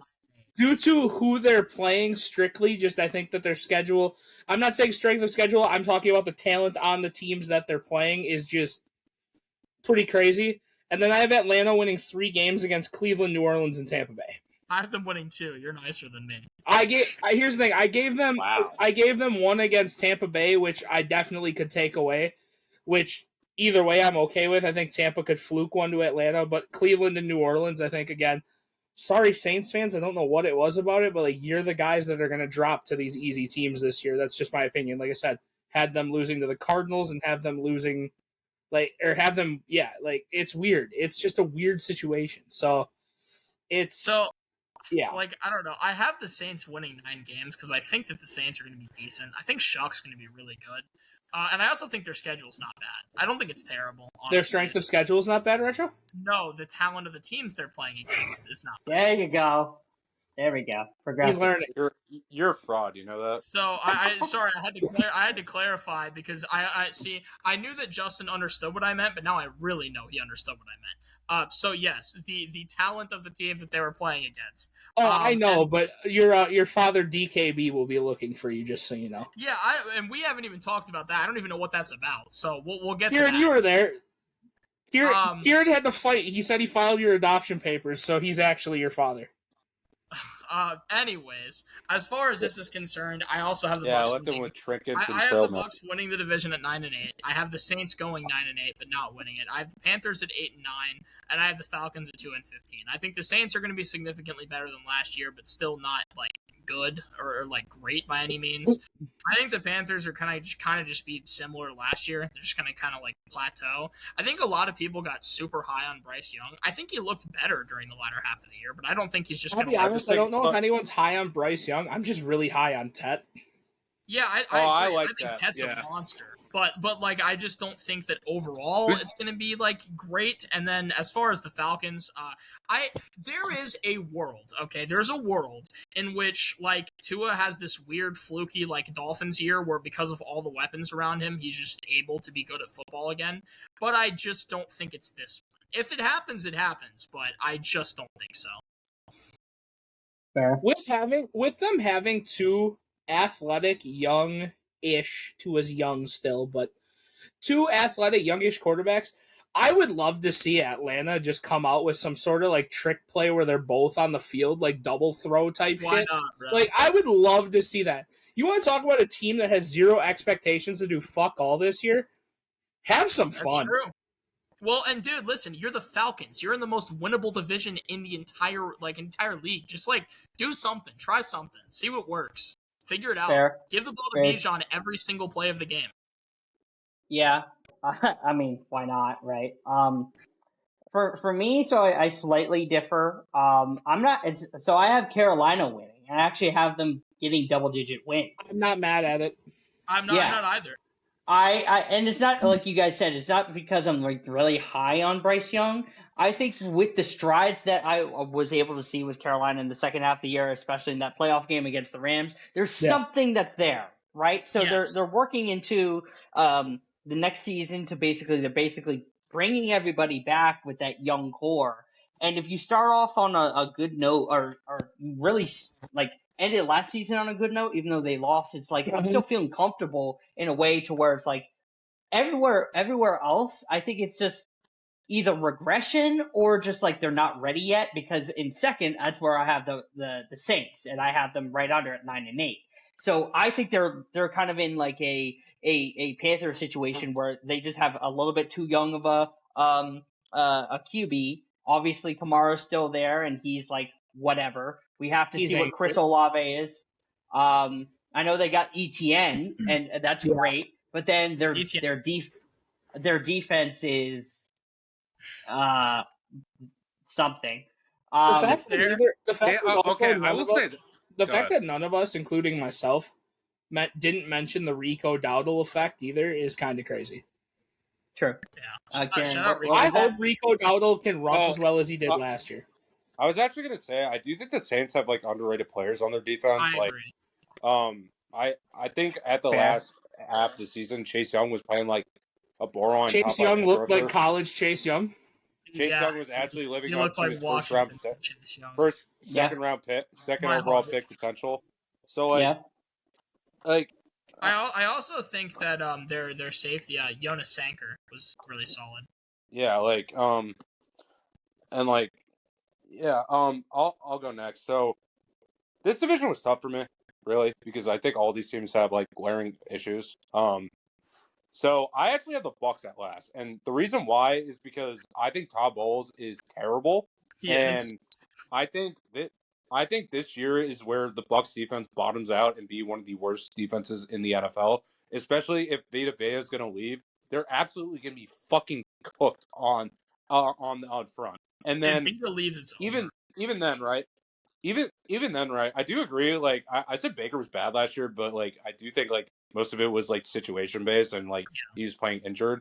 Even if Baker is like not what he was like the beginning of 25, but like in the middle of that, I don't think this team is like that good. And I just think Todd Bowles is like one of the most conservative like head coaches in the league, and he's a terrible decision maker. I think this team sucks. And then we get to the Falcons, right?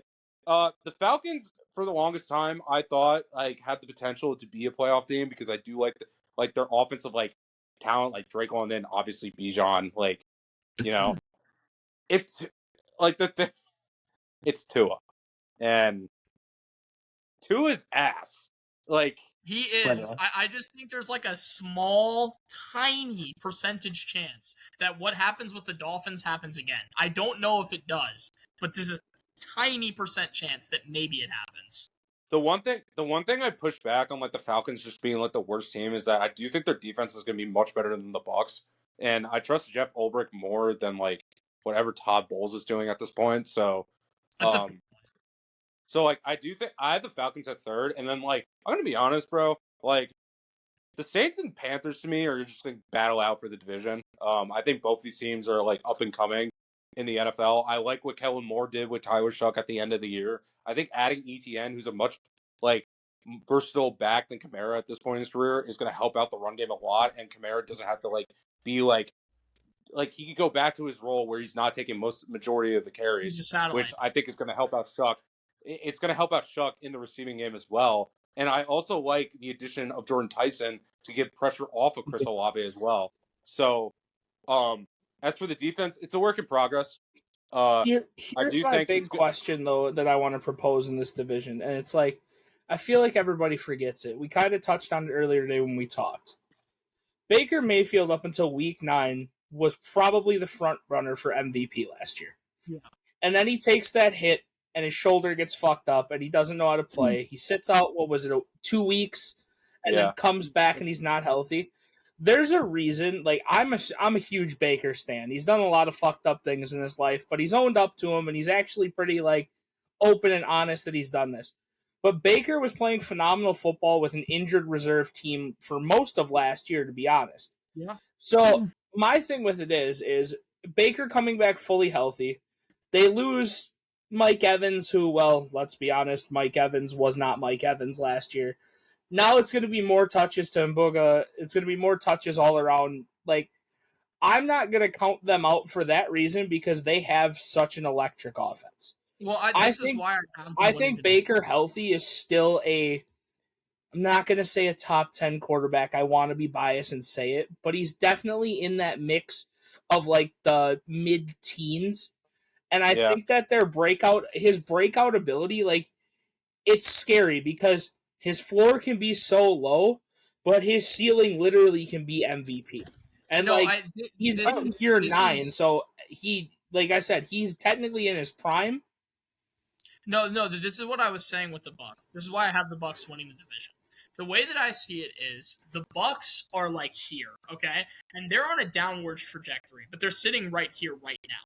The Panthers and Saints are on an upwards trajectory, but they're a little lower. So the Panthers and Saints are going to go this way, and the Bucks are going to go this way. But this season, I think the Bucks are going to be just a little higher. If you give me Tyler Show and Bryce one more year, that's what I mean. I think 100% when we have this conversation next year, Tampa comfortably slides into that 3 spot, and the young guns come up and they start running that division. I agree. I think that this is like a thing where it's like one more year. Give it one more year. I think Baker has one more shot. I'm not even joking. So go ahead, Jules. No, I'm sorry. I was going to say that's where I disagree. I think how you described it, Retro, specifically, is I agree. But I think it's just we're one season ahead. I think we're excelling. That's why I have Carolina and New Orleans over Tampa at this point, because I have Tampa 3 and Atlanta 4. I just think how you said it is completely fair, but I think we're just going to see, because of the fact that Todd Bowles is literally AIDS in a person. Is that it's just essentially we're seeing it within the season. Who knows? We could technically both be right, because the turn of the coin could happen at week 7. Yeah, it literally could happen mid-season where it's just they start great and just boom. I'm being so serious, right? I think the Bucks, if they start 0-4, should fire Todd Bowles. I guarantee you they can still win 8 games. I think if they fired Todd Bowles after 2 losses, they could win the division still. Yeah, I wouldn't overly mind them chalking the season either, to be honest. If they lose Vita Vea, this changes a lot for me. If Vita Vea play, this is the thing. I said they're gonna bottom out because I assume Vita Vea is not gonna play. If he does play, it changes my outlook for their season. But if he's out, that front 7 fucking poop. And then I wanted to finish this, right? I think the most underrated aspect about the Panthers is that I do think their defense is going to take a next jump this season. They're going to be way more healthy, and Derek Brown, probably the most underrated player in the NFL. Devin Lloyd is a top 5 linebacker. He can literally play any position, he's outside. So versatile. He's so versatile. He's going to help their everywhere. And then as for the receiving core, listen. I think Jalen Coker and Ted McMillan could be one of the best wide receiver duos in the NFL one day. I think Ted has potential to be a top 10 receiver. I think Jalen Coker could be a top 20 receiver. It really depends on Bryce Young's development. I think Ted is fringe top 10 right now, even with the situation he's at. I generally believe what I saw from the second half of the season from the Panthers, it really depends on Bryce Young, because I don't want to be a Bryce Young pessimistic, but it comes to a point where he's a very tiny quarterback that is gonna struggle with pressure for most of his career. Which I agree. That's my one pushback about. If he had Cam Ward's size, he'd be a completely different football player. I mean, if you had Cam Ward's size, if he had Cam Ward's size, he'd be a top 5 quarterback. I also would agree. And I would also say, Bryce Young is that kind of caliber of QB to where it's he kind of fits the Kyler Murray thing with me, to where it's theoretically I shouldn't like him. But in terms of just what he's been able to do on the field as of mostly now 2 straight seasons where it's been really good second halves, it's he has something to where it's there's actual steps of progression as a football player that I can be even though I don't like your play style, I'm going to give you benefit of the doubt because you are progressing as in terms of being able to be competent. So it's okay, compared to Kyler, to where I just don't think he's done it. It's been way too long for me. Bryce is I don't like how you play, but there's times in the season where you get benched twice in his career. He immediately comes back and has these really good games in the second halves, and mind you, he should be beating some of these teams that are significantly better than him. Obviously, the Eagles of 2 years ago. Obviously, the Rams. So it's even though it's not much, it's something. It's something, and I'll give you that. Also, sorry, I think the biggest X factor for the Panthers this year, if Jonathan Brooks is actually healthy and he stays on the field, because I've always seen like Jonathan Brooks. Like I'm not saying he would be like a superstar level running back, but like I think he could be like a top 15 running back in the NFL because he has that like sort of talent to do it. He's just never fucking healthy. And like we have to remember, he's 22. Like he's Literally. still so young. He's a baby. Like, Literally. Yeah. Here's my theory about Bryce, because I've thought about it a lot. I think Bryce was developed wrong. And what I mean by that is that quarterbacks at his size, with the exception of Drew Brees, because Drew Brees is just anomaly. Yes. With the exception of him, quarterbacks at Bryce Young's size typically excel at scrambling outside of the pocket. That's something they can do. A Russell Wilson type, a Kyler Murray type, these guys are able to scramble outside of the pocket. At Alabama, they wanted Bryce Young to be a pocket passer. That's what they wanted from him. That's where he was really, really, really good at. And they raised him as a pocket passer. Not to say he doesn't have legs, but he just doesn't use them often. That's not really his main thing. And I think that it's fine when you're doing that in college, when you're playing against accountants like every other week. That's fine. But when I'm in the NFL and I'm 2 feet tall, I can't see over my O-lineman, and I try to be a pocket passer, it's not going to work. Again, with the exception of Drew Brees, it's not going to work. So my issue is, I think Bryce Young was fundamentally developed wrong. And because of that, I think his skill set is capped. If in college, Alabama said, listen, we want you to use your legs. We want you to go ahead, figure that out, make that a huge part of your game. I think he would be a lot better off. But now, because he never learned how to do that in college, I think it caps him. I think you can only be so good as a pocket passer when you're that height. I think he has a ceiling. Yeah.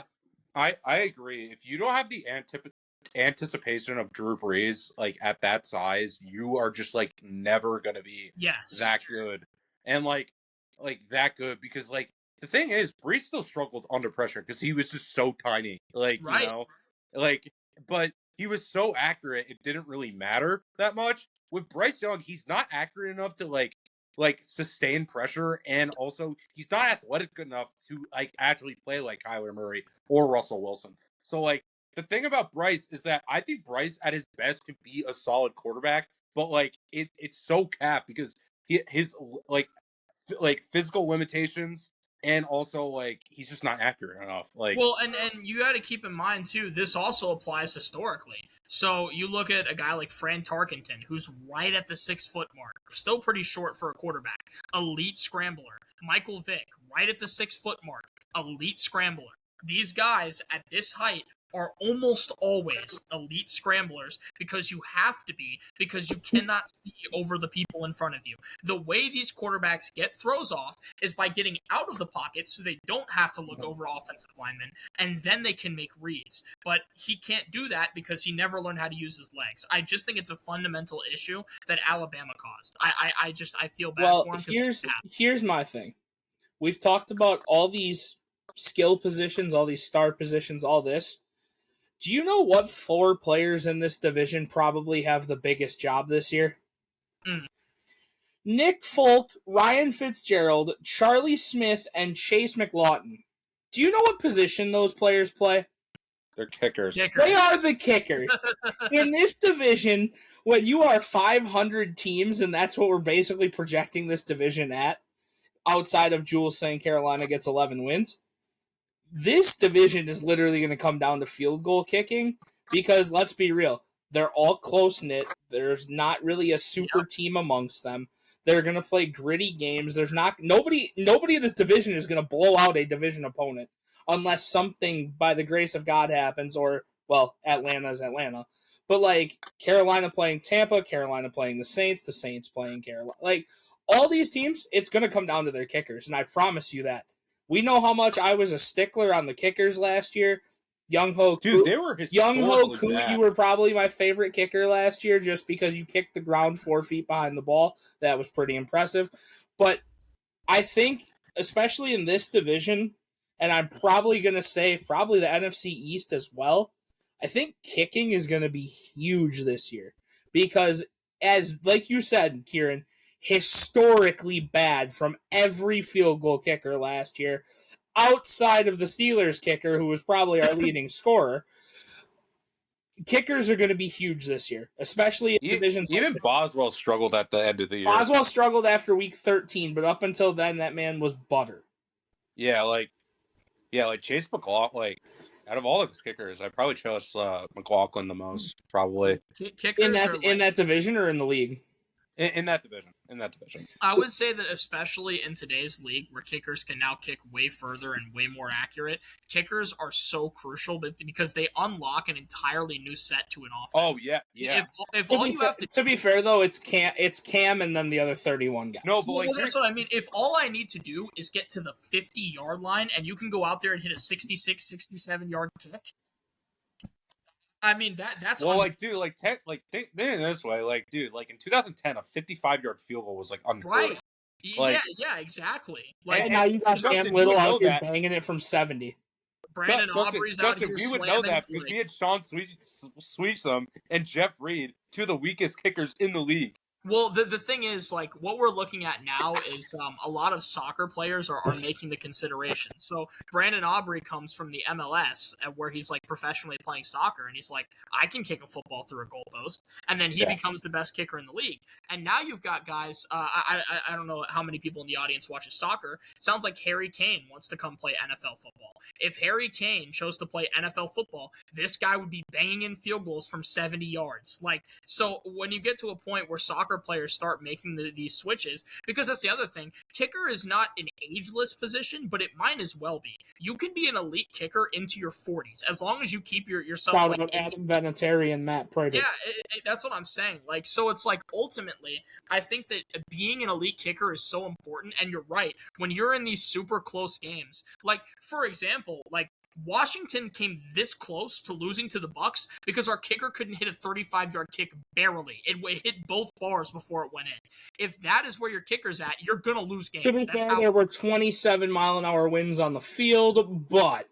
Yeah, but and he spent 10 minutes tying his shoes. No, but the thing is, like, since there's, like, so many good kickers, like, the thing is, like, since kickers have gotten better, it, like, also makes, like, offenses, like, more, like, unpredictable because, like, you don't know if you're going to punt or actually kick the field goal because, like, most kickers can hit, like, a 60-yard field goal with ease now.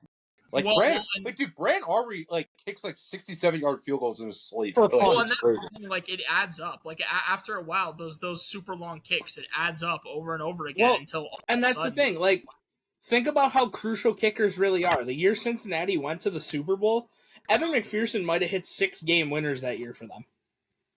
Right. Well, and here's the thing, like you're going from like you're in an era now where you've got Trey Smack that got drafted this year. Last year there was Borregales and Luke who both got drafted. 24 you had 3 kickers. It was Cam, it was Will Reichert and Joshua Carty. 3 guys got drafted that year as being kickers. We are looking at kickers getting drafted very frequently because teams are understanding, especially now. These young guys coming out of college as kickers, these guys literally have trained their whole life for the sole purpose of slamming. Like slamming footballs. Like, these guys are able to kick from absurd distances. Not to mention, the guys that were struggling in the league are going to what's known as the kicking guru. I mean, if you guys, I don't know if you guys follow him, but I do. Rodrigo Blankenship, this man is out here grinding to try to get a job. Right. He's out here kicking 4 times a week, working with the best kicking coaches in the country, going to colleges and doing reps with college teams to try to get in-game reps and do all these things. So, like, it's becoming a more vital position, especially nowadays. Obviously, we talk about offenses getting better, but, like, defenses are getting better, athletes are getting better, so when they stop them, kickers are super vital nowadays.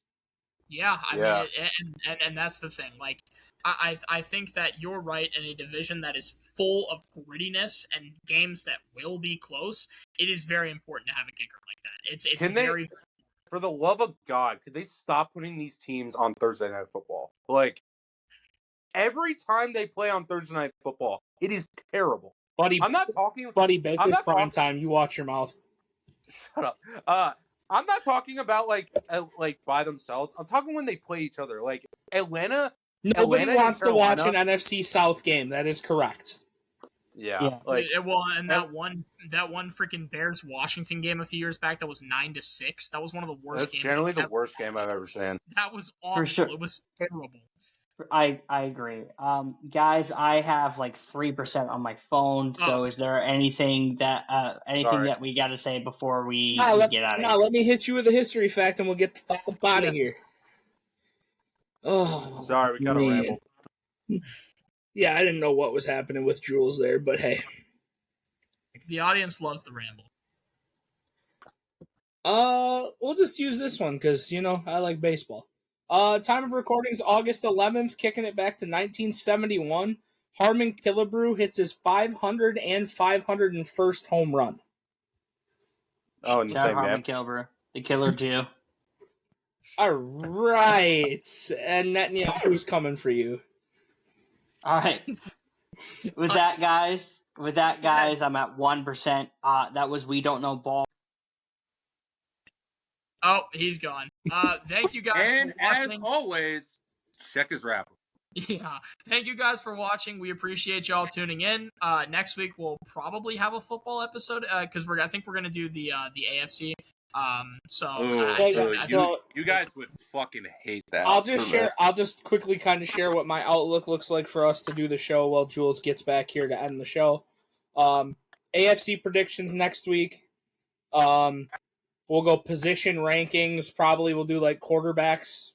We can break down the top 10 quarterbacks, running backs, receivers the week after.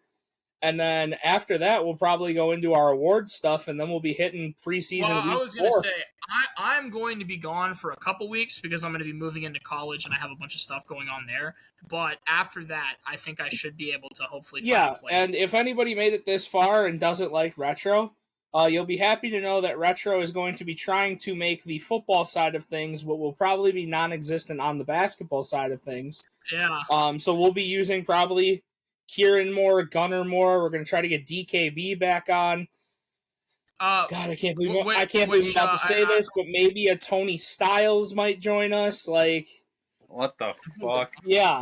So I was gonna say as well. You guys said there was a message that DVD had for me, and you said you were gonna say it at the end of the show. I have no idea what this is about. I have no clue. What is this message? So long story short is, I called out DKB for basically on your videos kind of like glazing you for the takes that you're posting or whatever.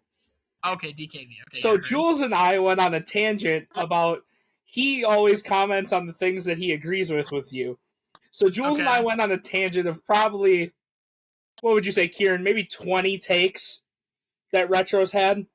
20 or 30. 20 or 30 takes about what you've just said about like the Commanders and the Bulls and all these things. And he goes, he actually said those? And I was like, yeah. Like here, Retro, yours, and I know you can still agree to it, but like when we talked about receivers last year and you were trying to argue Terry over AJ Brown, when I told him that, he thought you were delusional.